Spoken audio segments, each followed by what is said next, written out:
and welcome to The Thriller Zone. I'm your host, David Temple. And on today's show, we're going to peel back the cover and dig deep into a political thriller that had me reading right up until the time of our podcast. Oh my goodness. David Pepper is my guest today. The book is a simple choice.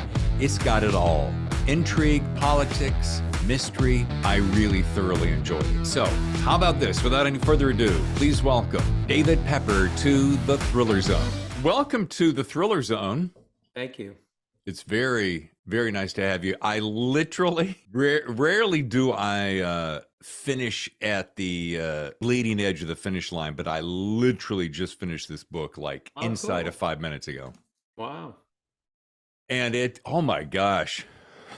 Oh, yeah, I think you got a hit on your hands, David. I'm just guessing.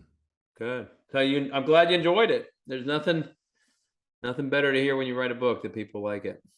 No, it was a hell of a ride. I got up at about 4:30. I start my day early, and I hadn't gotten it finished yet. And I'm like, no, I got to get this thing done. And so, wow, I had another legal thriller writer on recently, and it renewed my energy, passion, love of political thrillers because, I grew up reading Scott Turow, David Baldacci, and these cats. And I was just like, it's so interesting to read somebody who's on the inside, which we're going to get to.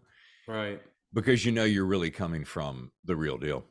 Good. That's great. I love that's your response. All right. Now, I like to get to know, before we get to know the book, I like to get to know the artist behind it. And, I'll rattle off a few things here. BA from Yale, JD from Yale Law School, clerk for a judge on U.S. Court of Appeals, et cetera, et cetera.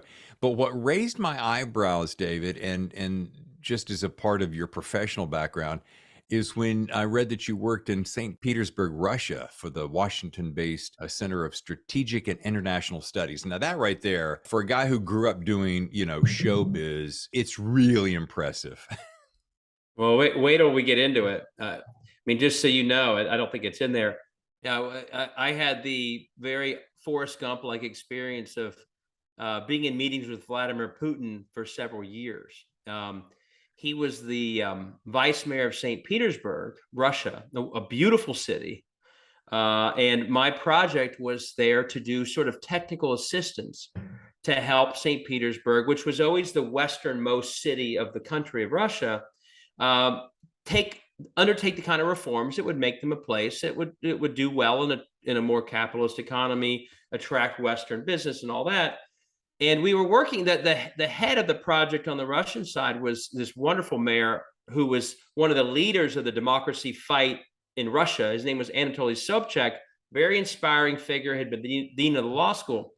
But his right-hand person was Vladimir Putin, who was assigned to be the liaison to my project. So I would meet with him. I basically lived in Washington, but would stay in St. Petersburg for weeks at a time. He's the guy who would set up all of our meetings. We'd meet with him at the beginning. He'd walk through our schedule. We'd meet with him throughout. He would stand in for the mayor when the mayor wasn't there. So yeah, this was like early mid-1990s, 93, 94, 95. And looking back, I'll just say, if you were watching closely, when Yeltsin was basically ending his time in the late 90s, out of the blue, they said, we are now announcing this former spy is going to be the sitting prime minister. His name is Vladimir Putin. And it was obvious when they made that announcement, he was going to replace Yeltsin. And it was shocking because I thought, wait a second, that was the guy in St. Petersburg who was the quiet guy. He was not one of the impressive intellectual pro-democracy figures. He was the opposite. So even at the time, he was an odd fit in St. Petersburg.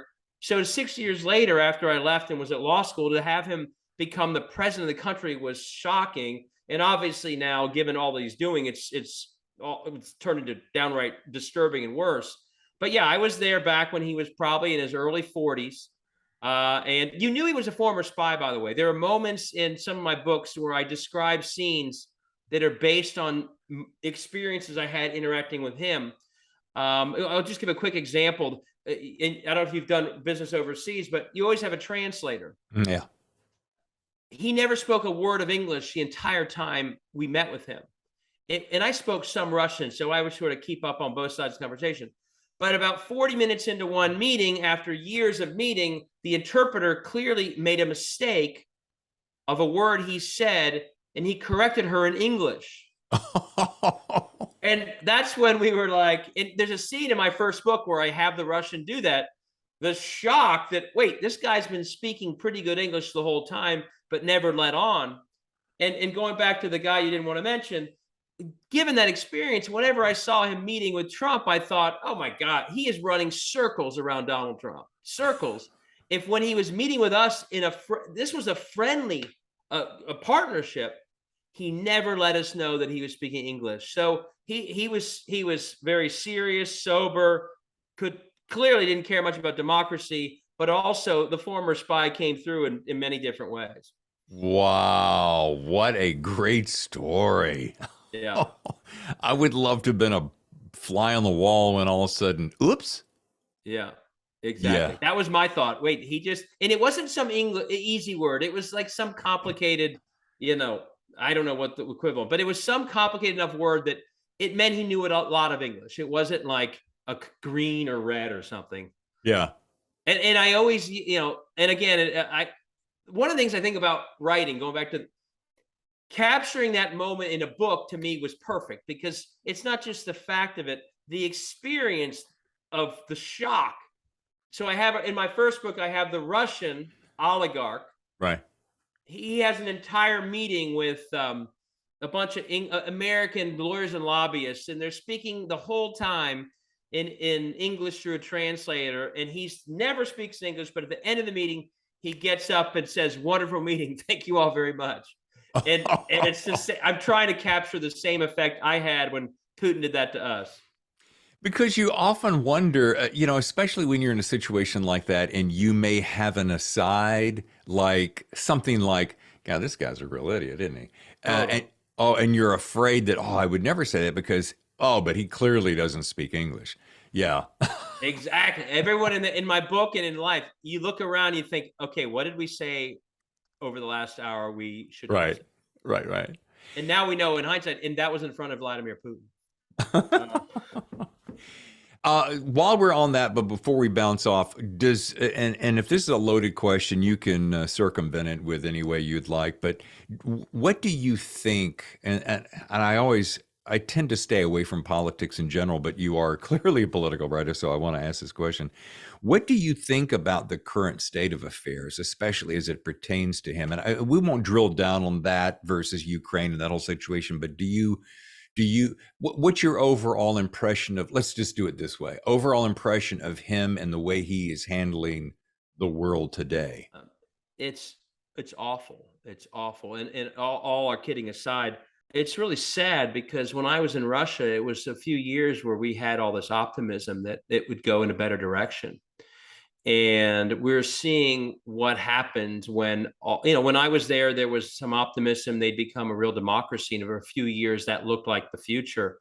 They had a real economic issues in the mid 90s, so that they wanted a strong man. They voted for that versus a more democratic system. But it shows you how in just one generation, you can go from optimism over a democratic direction and destroy it all through, the propaganda and the misteaching of history. And so you have this country, and I made good friends over there in St. Petersburg, and I keep up with some of them. And my guess is I'll never for the rest of my life be back there, which is sad. It's this beautiful old city that had all this art and I'd go to the ballet, and it's just tragic. Honestly, it's obviously horrific what's happening in Ukraine. Yes. But that one person corrupted by all that, energy, money, and everything else. So he's got this whole, coterie of oligarchs bilking the system to take what had been a positive direction and just destroy it, and now use that state to destroy other countries and wipe out. I mean, they're trying to wipe out the entire history of Ukraine in front of all of us. And so it's really, It's really horrible to watch. And I obviously I wouldn't have ever predicted that from my interaction. You know, the I will say this though, and this is something I think we need to think about as a country nationally. I would have said for the last decade, based on my interaction in Russia, that a guy like Putin is always sizing up the other side. He was sizing me up, and I'm sure I was 22. I probably wasn't impressing him very much. Right. But I think a guy like him is always sizing up the strength of his adversary. Adversaries, yeah. And if he sees his adversary as weak, he moves in, he takes that space. If he sees his adversary as strong, he respects that strength. And it may be an uncomfortable tension, but that's better than showing the weakness that he then runs over. And, you know, one of the people involved in this project I worked on was Henry Kissinger. He was the American chair of it. Now, you would have thought, well, Russians wouldn't have liked that because Henry Kissinger was a big Cold Warrior. No, they loved that Kissinger was involved. Why? Because he was tough. And by sending a tough guy, they thought this is important for them. We want to meet with Kissinger. He's the strong one. That's how they assess it. He's the big tough guy. So I actually think, you know, to me, the way you deal long-term with a Putin-like figure, if you're America, if you're the president, right, you need to be strong. And so, again, not to get partisan on this, but if they see a figure who's not strong, who will do what they want, who's saying, you know, or frankly, some of what Trump would say, running down NATO, that is the gift that they want. If they see someone who is standing up to them, it may be there may be some fraught moments, but to me, that's the only way you'll get anywhere with them, because that's how they think of themselves. We're tough. And if you're not tough, we are running you over. yeah. And so I think we have to, you know, we have to be tough too. And so that would be my sort of, and I learned that when I was there. I could see it in the way they negotiated. And Putin is sort of the perfect example of someone who would think that way about being, you know, they loved, we would have Finland at the table because Finland's right next to St. Petersburg. Finland has 5 million people. They were so dismissive of Finland in their mind because it's a little country. They're not important like America and we are. So I think, you know, my long-term advice to anyone listen is, you want to get anywhere with someone like that, you need to be strong and you need to show that strength, or they will see you as weak and they'll run you right over. Well, there's a whole lot of bully mentality inside of that conversation, isn't it? Absolutely. Yeah. That's what it is. I mean, you don't, and we see this in politics all the time. And I actually have a theme in one of my books, Always Stand Up to Bullies. It's classic bully. If you don't stand up to someone like Putin, if you don't show a strong backbone when he's being aggressive, he'll see it and he'll run right over you. And I really and I think they thought that would be what happened on Ukraine too. Oh, these guys, you know, they pulled out of Afghanistan. They're not really willing to fight. We're just going to run right over. And I think Zelensky and frankly, the broader unified European front, they're not, you know, I'm sure they don't like it, but they also probably like, wow, they stood up. They're stronger than we thought they were. That move, I think, was predicated on assumption that the West would be weak because frankly, they've seen that weakness for some time. They've gotten away with things like this in other places, and they presumed it would happen again this time. You know, it's so funny when we were talking, we were just talking a second ago, I was having a flashback to 7th grade in the school lot. And there was this guy that picked on me all the time. I was a geek. He was a sports nut. And he was always pushing and bullying on me and smacking me around. And one day I just thought, okay, what have I got to lose? And I just clocked him with everything I had. He never bothered me again. Same point. It really is just generally weak guys who want to show off to the friends that say, hey, I'm bigger than him. And then when you find out, oh, that guy's going to stand up to me. That's a very elementary, pun intended, example. I think that very basic dynamic is playing out on the world stage. And a guy like that will get away with everything he can get away with until someone stands up and says, sorry, no more. There is a underlying theme to this book outside of the core story. And so I'm going to jump ahead and then we're going to come back because I'm a big fan of reading acknowledgments because again, it goes back to, I want to know about you. What made you create this story? What's going on in your mind? And there's a short paragraph that caught my eye, and this is a great leading off place. You were in Seattle visiting two friends, brothers, I'm guessing by their names, and a conversation with the family sparked an idea, and you got on your flight and headed on back home, and you started the book. And it made me go, oh, what's that spark that happened that triggered that thought? And can you share that? Because that's Sure. how this whole book started. Yeah, and it's funny. I don't know how different other people initially think of their book ideas, but for me, it's always been an aha moment, and then it all opens up once you start writing.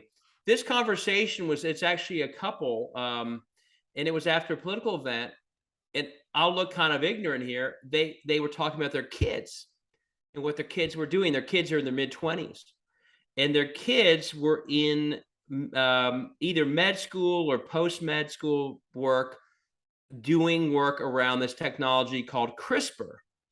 Oh And yeah. I mean, and I, because I've been in politics too long and not science, I didn't know what that was. And most of your listeners will know what it is. But CRISPR is basically, and I don't go through the truly all the details in the book, but CRISPR is this very cutting edge gene therapy, gene splicing technology that really is leading to massive progress when it comes to treating cancer and other diseases.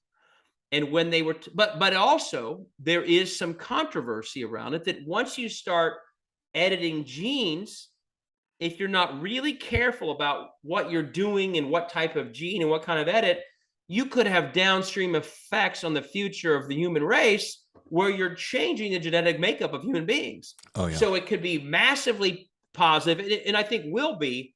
But if you don't have some regiments and discipline around it, and someone in some country starts messing with genes, you could also have all sorts of problematic things. And when they were done describing it, I think I said it. I said, they were describing it. We talked for maybe 15 minutes about it. And I said, I have my next book, because I thought that's just too fraught with a story to just sit and talk about it. And it was that moment. And again, obviously I layer politics into it, and all this stuff is ultimately going to be political. Sure. But when they were done describing that huge positive, huge, almost bizarre risk, throw it all together, and I thought, I got a book to write. And I started writing it right away. Well, I'm going to talk out of both sides of my mouth in this sentence, because I'm the guy that usually says to my guests, okay, I'm not going to be this guy, David, that says to you, hey, where do you get your ideas? Because it's the most elementary and semi-ridiculous question you could ask. However, when I saw that, it made me think, I always love that spark of an idea. So I'm not asking you where you got your ideas, but I wanted to know where that spark came from. So it's beautiful. And you're right. It's the aha moments. Those are the gems that you dig through in your subconscious, that when it rises to the surface, you're like, oh, that puppy's it right there. Yeah. And then, by the way, then you spend the next year writing the book, and you hope, geez, I hope I was right with that initial instinct. Right. Because you put a lot of time, and every book of mine has come in a short moment, an epiphany around sort of a key concept like that. And then you're all of a sudden thinking up the characters and the storyline and everything else. But in this one, I always felt good about it. And I think there's going to be every year more and more awareness about this technique, and what someone wrote a whole, there's several new books about it. But my goal was to capture the concept, but then wrap it in a story that's exciting, whether or not you're someone who cares about the medical side of it or not. And hopefully I was able to achieve that. Well, on the downside, it looks like you and I'm assuming, share a similar tragic story, in that we have someone close to us that has been hit with cancer, and me, my mother, and it is something that you continue to say, we can send a man to the moon, but we can't find the cure for cancer, and we have all this technology, and look what we've done in 100 years. And so I want to say that it caught my eye, and there's nothing more important, as you said in the book, than finding or fighting the fight against cancer. And so share with us, and then just roll that into what this story is about, just so that we have a really clear side of that. Yeah, so it's fun. the timing's odd, but I wrote the book before my mother herself. She had fought breast cancer successfully a number of years ago. About 2 years ago, her back was really hurting, and in a very frustrating way, no one said to her for too long, "Hey, if you have back pain several years after breast cancer, it may be in your back." And I'm still so frustrated so she spent months going to back doctors instead of back to her cancer doctor. And it turns out it had moved into her spine. Now the good thing is she is going through getting this diagnosis is very tough, but through some hormonal therapy, she's actually fighting very well right now, and Oh, you good. wouldn't even know she was struggling with it. But as I wrote the book, now finishing the book with that as the backdrop, I do hope to capture what at this once you're a certain age, everyone knows this fight. Everyone knows this fight, and so the book is about politics and a thriller, but it's also about aging, and it's about fighting this disease. And my hope is people who are fighting it, they find something in the book as well. The other thing about the book, I dedicated to two people. One is my mother, and the other, you wouldn't know it from the way it's written, is Nate. That was the judge that I clerked for, and he Oh, passed away in his mid 90s a couple years ago. And this is, again, I don't want to have people think it's a book about just being old, right. but there's some parts of this book, some of the main characters of this book are aging senators. And there were moments of this. So I clerked for Nate Jones, a Sixth Circuit former civil rights lawyer, a wonderful federal judge. We became very close. And he died in his mid 90s, but at 93, he was living like a 45-year-old, very vivacious, very fun, very sharp. We co-taught a law school class together. And at one point, he said at one of his birthday parties, like 93 years old, he said to all of us, "You don't understand why this party is so meaningful to me. Almost every single person in my entire life that I knew for the first half of my life is passed away. My whole world is gone. And you are helping me continue to live by letting me be in your world." It was a perspective I never forgot. And there are parts of my book where some of my older senators, Gigi Fox from Florida and others, they're sharing that perspective with younger people in a way that I'm basically passing along this wisdom from a friend of mine who shared it with us in a way that I'll never forget. And Right. so the book does, it's your typical thriller, but my hope is it adds some wrinkles around a cancer and some wrinkles around aging. And I've had some of my readers in their 70s email me saying, "Oh my gosh, David, you captured Wow. really well Wow. what some of us are seeing already, let alone in their 80s or 90s." So I try and bring in that as well as sort of the more standard thriller, mechanisms that you're used to seeing. I don't know if Well, you caught that stuff, but that's what that dedication also is to Nate and my own mother. I did, and it reflects a question that you pose that if you had the ability to save a loved one's life because of a terminal illness, what would you be willing to do to save their life? And of Yeah. course, I immediately think of my mother who died of pancreatic cancer. Oh, And when that came in, it came in like a freight train. And I remember going, I would do anything in the world to prolong her life. right. And then that second part of that question, if you take it a step further, which is what the book is about, what would the most powerful people in the nation, in the leadership of our country do? And which is the perfect setup for the story. Yeah. And that really was, and I thought about that on that couch in Seattle I told you about. We know we have corruption in politics, and that Yeah, corruption is normally for a benefit of some sort. But the book asks the question, what if the benefit was that you could save the life of a loved one, which is a very sympathetic thing for anyone to want to do. What would we all do if we knew that we had a choice to save the life of someone who was deathly ill? And that's asked of most of the characters in the end. My main character, Amity Jones, has to answer that. What would you do? Her mother is sick. She's returned to Ohio, despite the fact that she could have done all sorts of things in Washington. She's a former Supreme Court clerk. She's come home to take care of her dying mother. She's asked the question at some point, "Hey, we can save your mother's life, but you need to do X, Y, and Z. Will you do it?" Just like the U.S. senators are asked that question. And that's the title, A Simple Choice, which obviously in the end, as the book says, it feels so simple at first, but everyone who makes that decision also faces a variety of very complicated consequences, because it's, like any deep moral choice, there are pluses and negatives. But that's really the question that almost everyone is asked. And what's interesting is, again, I love reader feedback. I already get the question. I already getting people saying, well, I would do anything. Right. I think those people who made that choice, I can't fault them for what they did. Others will say, oh, that's pretty, they crossed the line. So I really try and sort of have the whole book. I hope it's interesting. I hope it's a page turner. But I think it will force readers to think about what would they do? How far would they go?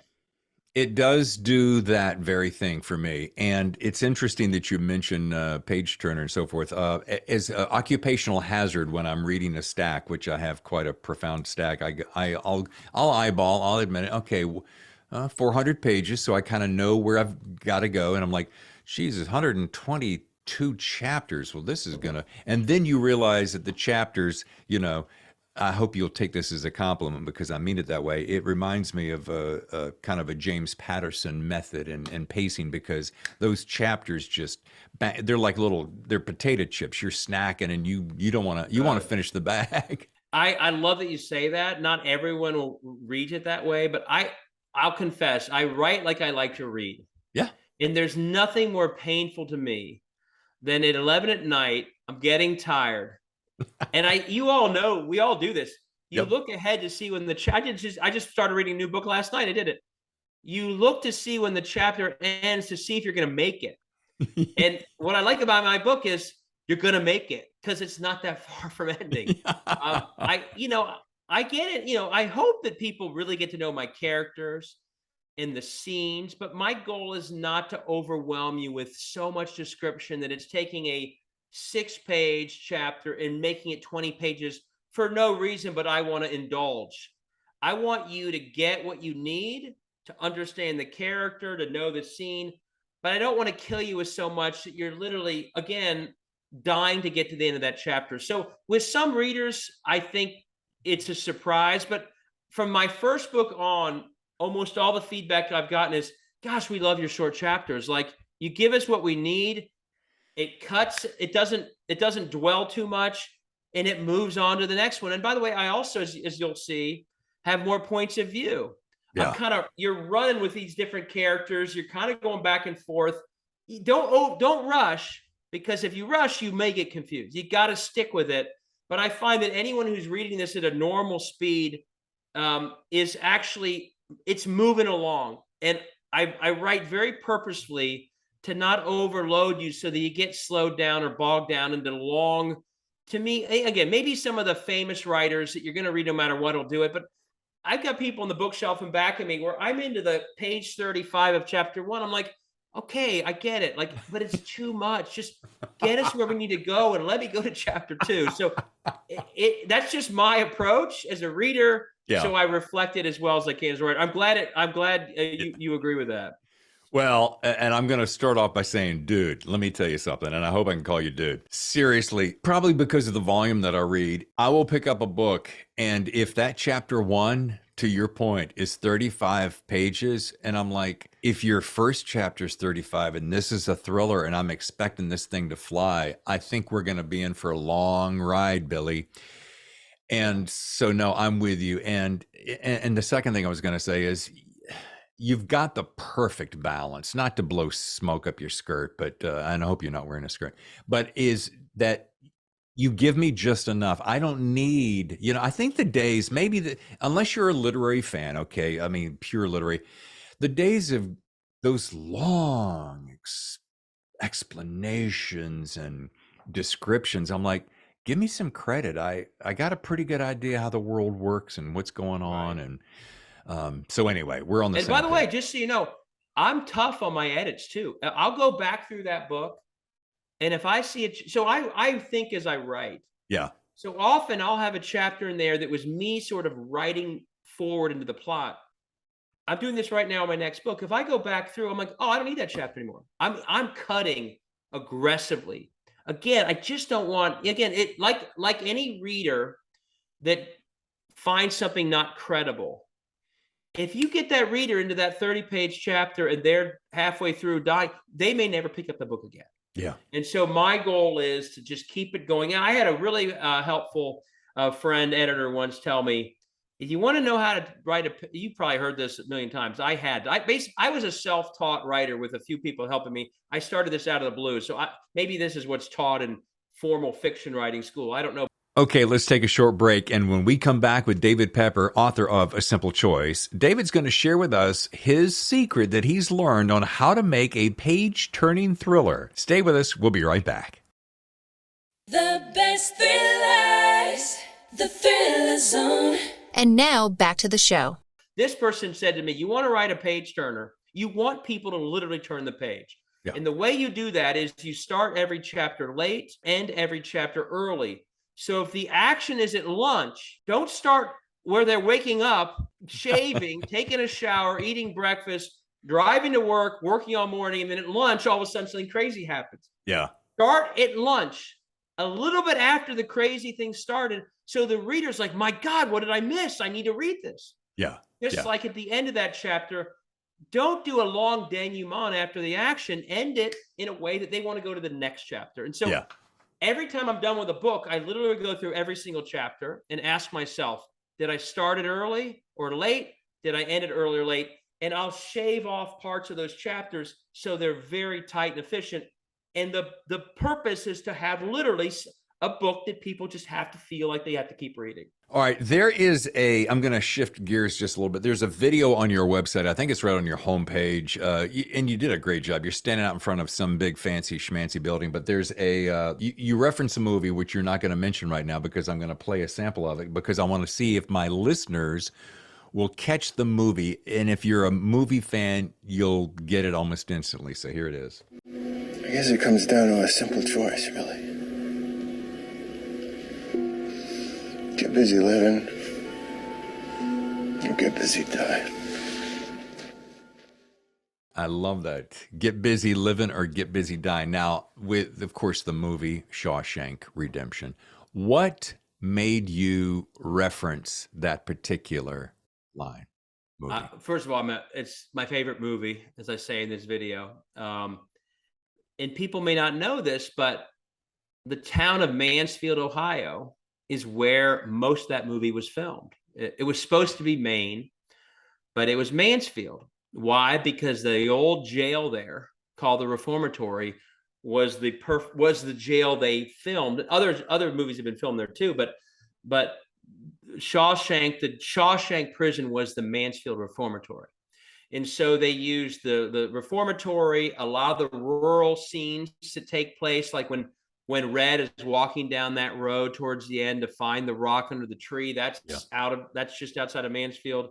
And this is a very, very big source of pride for Mansfield, which again, it's when Amity Jones, my main character, moves back home, she takes a law firm job in Columbus, but she's from Mansfield, and she's always going back to Mansfield to visit her mom. And I get through it a little bit in the book. Mansfield, like many towns in America, is struggling.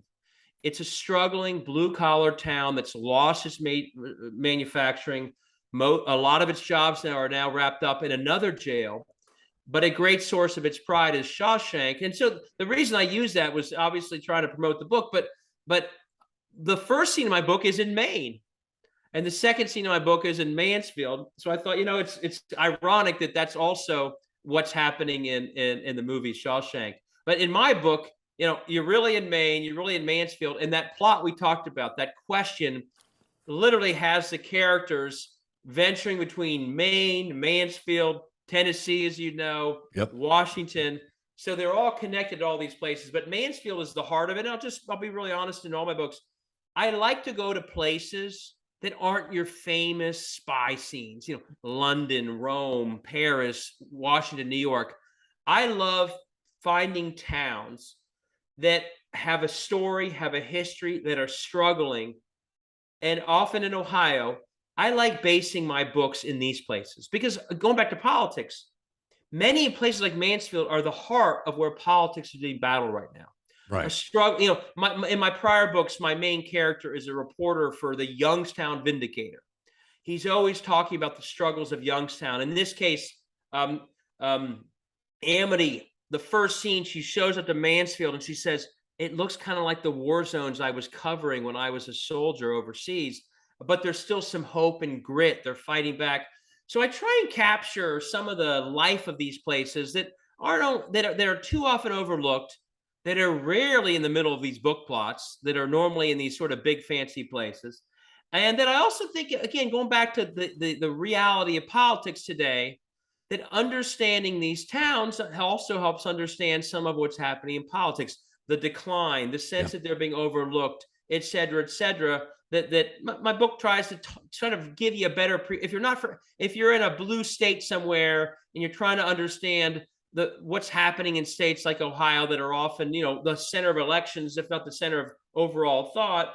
Here's a little glimpse into one of these places. And again, that's part of the reason why I picked Mansfield, and part of the reasons why I use that clip. And ironically, the get busy living or get busy dying choice is different, but my book's all about a big choice as well. And it's sort of similar to the choice there that Andy Dufresne mentioned.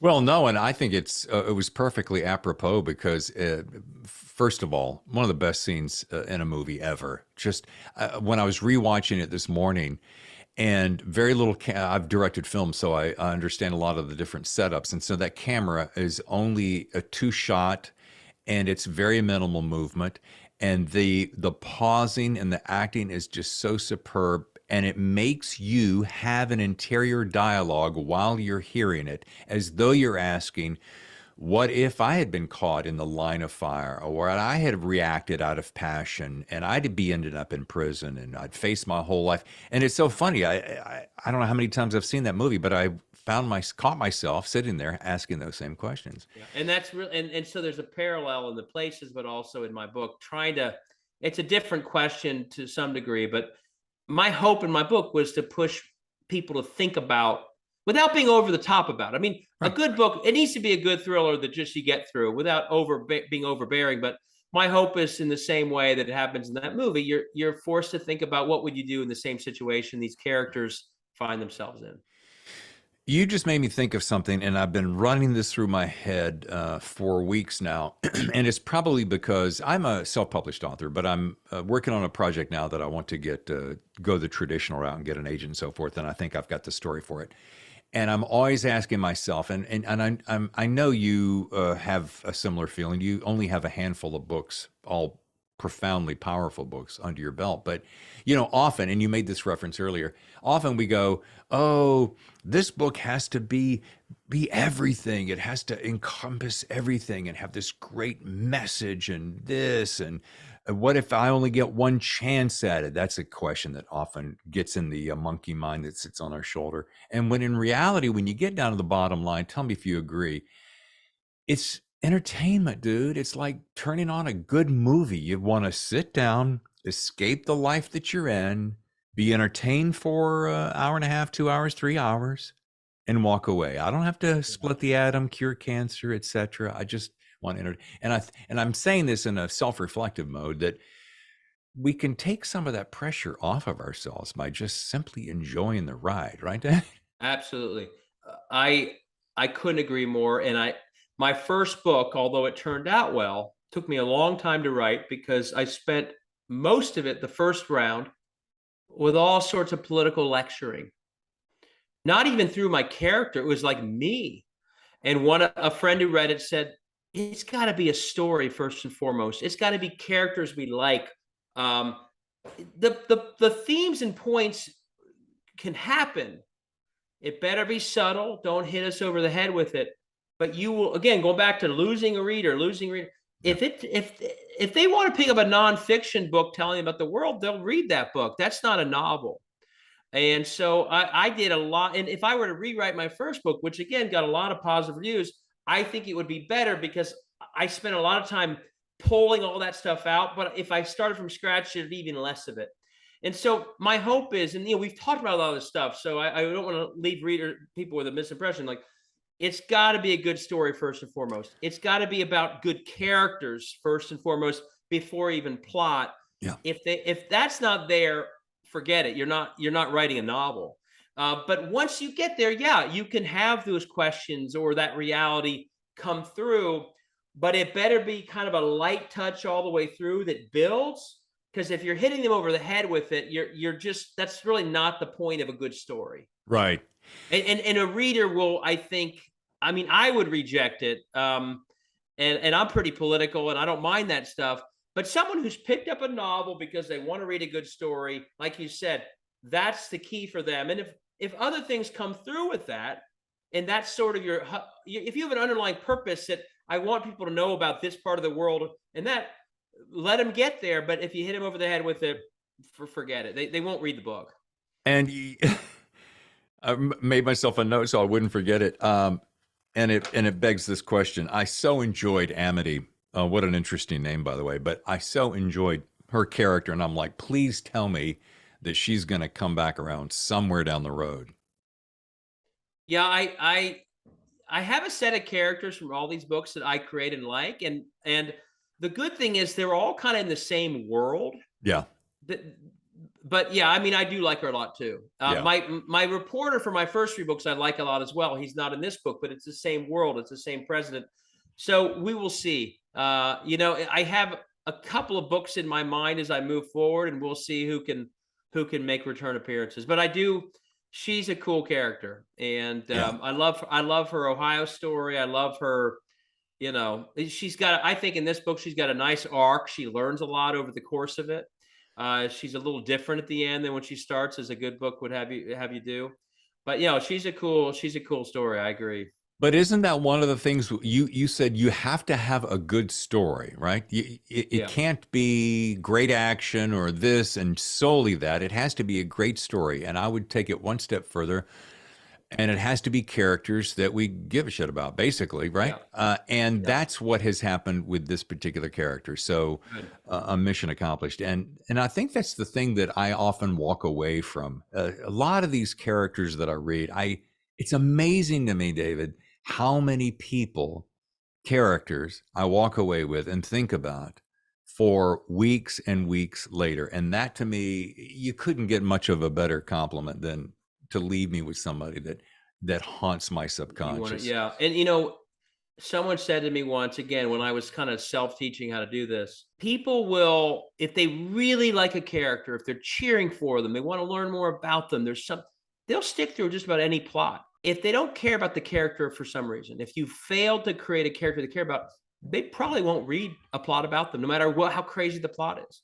And that connection to a character is so important. By the way, one thing I agree with that. And that's something that, again, when I wrote that first book, after that advice, I rewrote the entire book to give you a character like that, because my first book was too plot heavy and that's why the person said that.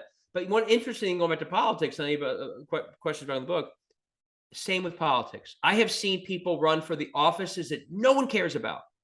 But because the candidate is interesting and authentic, by the end of that campaign, people are cheering to vote for an office they never thought was important, because it's the character of that candidate who excites them. Just like you can have a really interesting office, a bad candidate, no one cares. So I find that is a lesson for life, probably beyond politics, business, and others. If that person is interesting and gets people excited about who they are, people will actually get excited about helping them succeed. And if that character is a dud, they'll move on. So I think that's something I've learned about writing that also applies to many other walks of life. 100%. Well, as we start to wrap it up, and I'm going to jump off of that advice point, because this is a question I ask all of my authors who visit the show. You've referred to this in a number of different ways, but what's your best piece of advice for aspiring writers? Often in book talks, I will read the most brutal rejection letter I ever got. I don't know if I can call it up right now, but just on the first book, which by the way, at the end of the year of my first book, the Wall Street Journal called it the underdog for the political thriller of the year. Okay. Nice. A year and a half before, an agent literally said to me that there was nothing that could be done to save me in trying to write that book. Okay. The most brutal critique I've ever gotten in my life. Like, awful. Just knocked me down for days. I thought maybe I should just stop writing. And a year later, I get that review. Right. But I also, in that person's email, he had included, between the very harsh language about how it was the worst book ever, he also included some small critiques that after I recovered, that I sort of did a little research and figured out some of what we talked about. Character. Sure. My plot was like from a 30,000 foot view. I wasn't really in the mind of the character in the way I need to be. And I rewrote the whole book to be first person based upon what he said. So the lesson is a double lesson.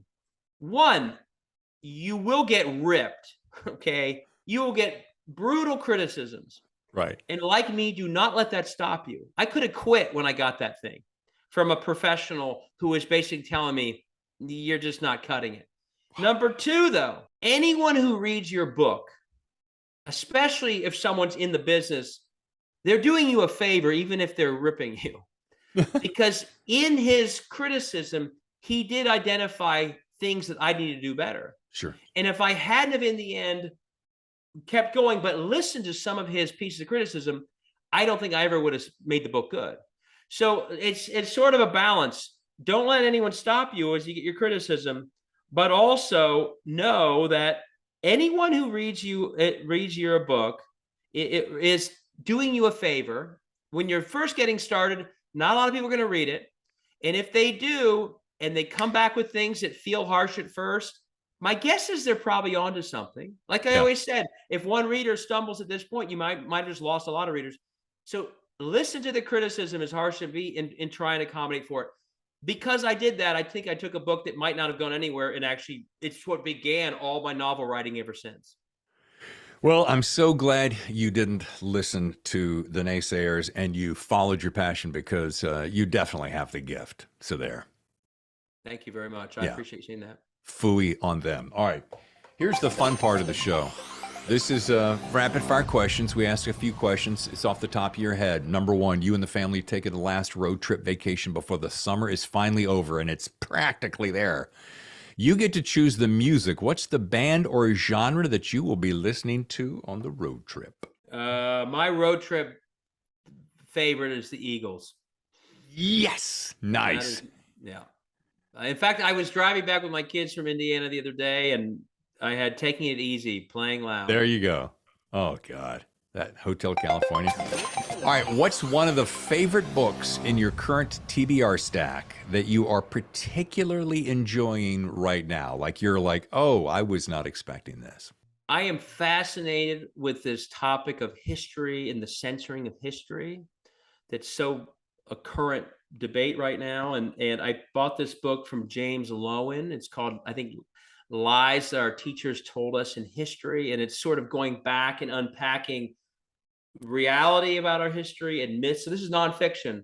Right. But I'm thinking of writing a novel that tries to draw this out, but to go back in time and understand, how much of our history we've hidden from ourselves, and how much of what we think happened is sort of a myth. And so I just started it, but I can already tell a few chapters in, it's a fascinating book. And I'm always looking for the aha book. Yeah. That forever changes how you view our country or some part of our country. And this is clearly going to be one of those books. Here is one. Now, this has nothing to do with writing, but what is one of the best pieces of advice you've ever received, just in life? Oh, that's a tough one. I'll say that it's the beginning of the school year. So my dad, and I have a 5 and an 8-year-old, so I'm going to do this tonight. Every year, didn't matter, first grade, second grade, third grade, my dad would say, okay, kids, I had 2 brothers and sister. This is the year where it all starts to count. Forget last year. It's this year. And he'd always give us, 3 pieces of advice. And the first 2 are always, do your best and do the right thing. And the third one would always change. So I think as a dad, that's going to be what I pass along to not just your listeners, but my kids tonight. So in a way, he was saying you can still, you have a chance to reset. Yeah. so it was always third grade was the most important year, then fourth grade, then fifth grade. But those first two of just working hard and doing the right thing always stuck with us. So that's pretty general, I know, but that was the advice that I never would forget. Awesome. All right. What always makes you laugh? Pretty much no matter what. I mean, my kids keep me laughing all the time. Perfect. And also, I mean, I know you're in the entertainment business. I can watch some of the dumbest comedies 500 times. I was excited yesterday, not to name drop, but Ben Stiller started following me on Twitter for some reason. Oh, wow. And I'm immediately going through Zoolander lines. Oh, yeah. I could, if you had Zoolander on tomorrow, on an hour, I'd have to watch. So really bad comedies that are probably not like what people my age should be watching. Yeah. I can watch. I mean, I guess it's a release valve. I could watch them all day and they keep me laughing. I laugh on the 100th time. That's nice. Lastly, if you could co-host a podcast with me and bring along anyone, living or past, to be our guest and be allowed to ask anything you'd want to know, who would that person be and why? Could be anybody. Okay, that's a good question. I mean, again, I'm going to sound like a sort of a history nerd here, but we know a lot about Lincoln. Mm-hmm. We know a lot about a lot of presidents. But a guy I've been reading about lately, and this goes back to that book I mentioned on history, a guy that's been so overlooked in history is Ulysses Grant, not because of his work as a general, but as president. And this goes back to sort of other things. I write nonfiction as well about democracy and voter suppression. I teach election law as well. And what I would love to talk to Ulysses Grant about is, unlike later when we got Jim Crow, when Ulysses Grant was president and he saw that the southern states were really starting to suppress and engage in violence around the newly registered Black voters in the southern states, he didn't sit back and simply watch. He really cracked down on it. You go back to the time where he was alive and you see how much he brought to bear on the South to protect Black voters. And it's something that's totally lost in history, but and I say this partly because he grew up right around here. His birthplace is probably an hour from where I live. Oh, wow. To go back and understand why he felt so passionately, because it really mattered. And it was only a generation later that people in his same position, Republicans from the North, they stopped fighting. And that's why we got voter suppression. That's why we got Jim Crow. But you look back at Ulysses. So I literally have 2 Ulysses Grant biographies behind me, and I skipped the Civil War part to get to the presidential part, because you want to understand what drove him to be so passionate way before most people were about making sure these newly registered Black voters actually got to vote. So much so that he brought troops down to stop the KKK from stopping them. And the reason I bring about this is I really worry today about attacks on democracy in our country and elsewhere. And I feel like we got a lot to learn from someone who went much further, going back to being tough, being strong. I'm talking about Putin. He went much further to protect democracy at that time than a lot of people understand or give him credit for even now. So that would be one person that would be a fascinating conversation, and what he would tell us to do today when we are also seeing democracy under attack. That would be fascinating. And you opened a door for a whole different conversation that unfortunately we don't have time for. Right. Talking about. Well, that was just my honest answer. I know it's a tough topic, but totally love it. And folks, I do want to say, if you want to learn more, simply go to davidpepper.com. And the book, again, is A Simple Choice. And I'm going to add my own personal blurb. I mean, it's going to be hard to fit it in with Hillary Rodham Clinton and Bill Clinton on the back. But if you need an extra one, mine would be, if you enjoy well-constructed thrillers with pages that pull you in and race past, read A Simple Choice. Bam. Thank you so much, David. David, this was awesome, and I thank you so much for your time. Boy, you're a fascinating guy. This is a great read. It takes no time at all, and what a delight chatting with you. Thanks. A lot of fun to be with you as well. I don't know about you, but I feel like I just went to class. Thank you again to David Pepper and the book, A Simple Choice. The choice is simple. Should I read the book or not? Of course you should read the book. Here, I just made it up. I just made the choice for you. All right, coming up on next week's show, man, here's a guy that was on my show way back at the beginning. I have been following him from a distance. He moved to some great exotic, sexy, beautiful island. Can't recall the name of it, but anyway, the guy has a heck of a hit on his hand. Adam Hamdi, The Other Side of Night. This is a book that a lot of people are saying, I really can't quite describe it. I haven't read quite enough yet to say that I can describe it, but I can tell you it is unlike anything you've ever read. So, if you're a fan of Adam Hamdi, and then you're going to definitely want to be on next week's show when we talk about The Other Side of Night. All right. One little piece of business to share with you. We are now on YouTube. Did you know that? Yeah, you can actually watch the show, like my wife. Tammy loves to watch the show. I go to great lengths to make sure it's looking good as best I can, so please join me. It is at youtube.com/The Thriller Zone. All right, easy. You can also go to our website, thethrillerzone.com, where you can see and listen. But if you're not on podcasting channels like Apple and Stitcher and Spotify, etc., and you want to watch it, swing on by. Be sure you subscribe. Click that button. And then if you like to have the alerts to let you know when the new episodes drop, hit the bell. Anyway, it does us a lot of good, and we appreciate it. Tell you what else we really appreciate are the reviews. When you send us a review, yeah, we dance around the office. Yeah, we got another review. We're pretty excited about that. It gives us a little bit of a pat on the back that we're doing a good job, that you like the show, that you take the 2 minutes to leave us a review. And where can you do that? Good question. You can leave your review on Apple, Google. I guess there's a lot of different places you can leave it right on our website, thethrillerzone.com, and you'll get printed right there on a home page. So take a minute, leave us a review. It really means a lot. We appreciate it. All right. As I always say, I've got a stack of reading to do, so I'm going to scoot on out. But I'm your host, David Temple, and I'll see you next time for another edition of The Thriller Zone. The